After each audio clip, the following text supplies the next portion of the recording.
আন্দোলনের রসানালে পরে তৎকালীন প্রধানমন্ত্রী শেখ হাসিনা যে বাংলাদেশের নিরাপত্তা বিমানে পালিয়ে গিয়েছেন, সেই পালিয়ে যাওয়া বা সরকার পতনের আন্দোলনের সাথে মার্কিন যুক্তরাষ্ট্র সরাসরিভাবে হস্তক্ষেপ করেছেন, সে বিষয়ে একটা প্রতিবেদন দিয়েছে এই অন্তর্বর্তীকালীন সরকারের প্রধান উপদেষ্টা ডক্টর মোহাম্মদ ইউনূসের বিশেষ উপদেষ্টা, পরামর্শদাতা এবং শুভাকাঙ্ক্ষী।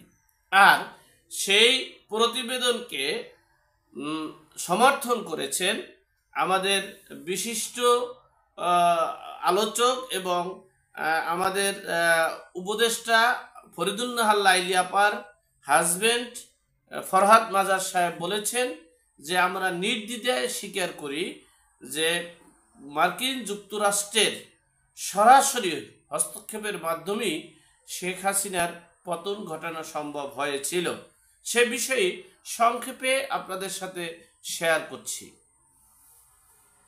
দেখেন, মার্কিন যুক্তরাষ্ট্রের এই কাঠামোটা মানে সরকার পতনের যে একটা কারিকুলাম তাদের ছিল, তাদের সেই 1947 সাল থেকে 89 সাল পর্যন্ত তাদের একটা মানে এই রাষ্ট্রের একটা কালচারই ছিল, তাদের একটা টার্গেট ছিল, লক্ষ্যই ছিল যে সরকার পতনের অভিযান। বিভিন্ন রাষ্ট্রে তারা সরকার পতনের অভিযান চালিয়েছিল। সেই অভিযানের পরিপ্রেক্ষিতে 64টা রাষ্ট্রের সরকার পতনের সফলতা হয়েছেন এই মার্কিন যুক্তরাষ্ট্র। বলতে পারেন কারণ হচ্ছে এই সকল রাষ্ট্রগুলোকে মানে মার্কিন যুক্তরাষ্ট্রের তাবেদারির দিকে রাখবে, অর্থাৎ মার্কিন যুক্তরাষ্ট্রের থেকে অস্ত্র, গোলাবারুদ এবং সকল বাণিজ্য করার জন্যই মূলত এই সরকার পতনের আন্দোলন ঘটিয়ে সেখানে তাদের প্রতিনিধিত্ব স্থাপন করার চেষ্টা করছে। এরপরেই দেখেন সেই সুবাদী তাদের যে ভিশন এবং তাদের সবসময় একটা টার্গেট যে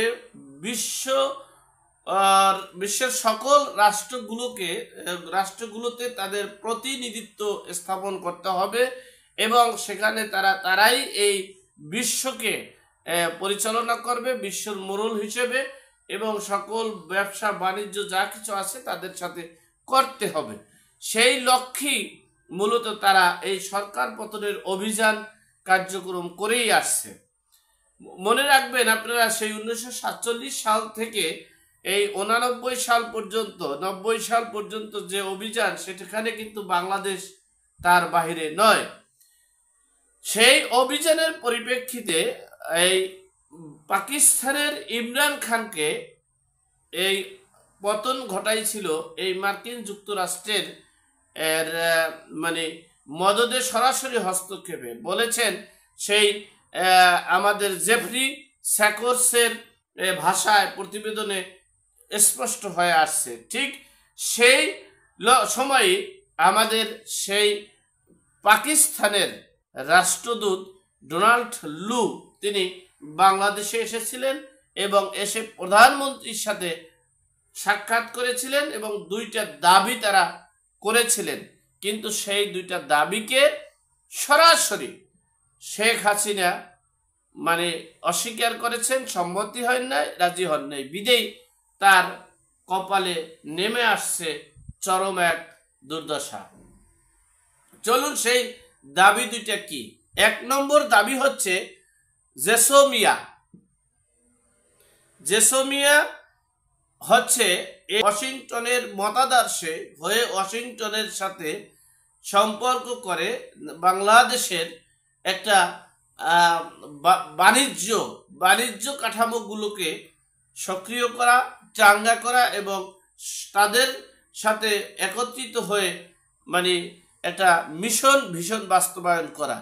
এমনকি বাংলাদেশের যে আর 2 নম্বরটা হচ্ছে যে চট্টগ্রামটা একটা খ্রিস্টানি রাষ্ট্র রূপান্তরিত করা এবং এটাকে আমাদের উপকূলীয় অঞ্চল হিসেবে এমনকি মার্কিন যুক্তরাষ্ট্রের যে সেনাঘাঁটি, সেই সেনাঘাঁটি হিসেবে এটাকে তাদের হাতে তুলে দেওয়ার দাবি করেছিল এই ডোনাল্ড লু।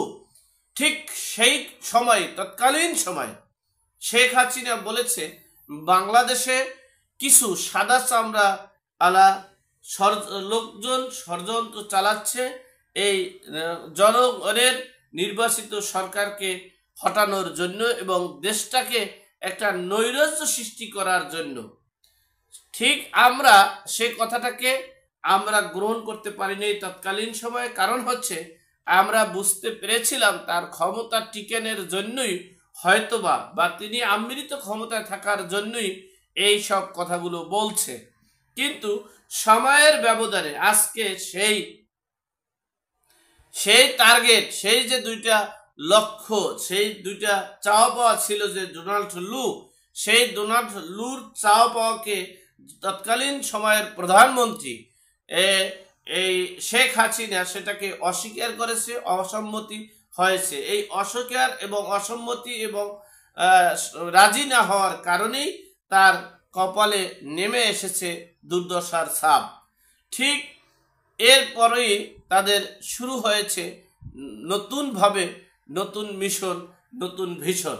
সে এই যে প্রতিবেদনটা, সেই প্রতিবেদনটা প্রকাশ করেছিল আমাদের বিশিষ্ট বিশ্লেষক জেফরি জ্যাক্স।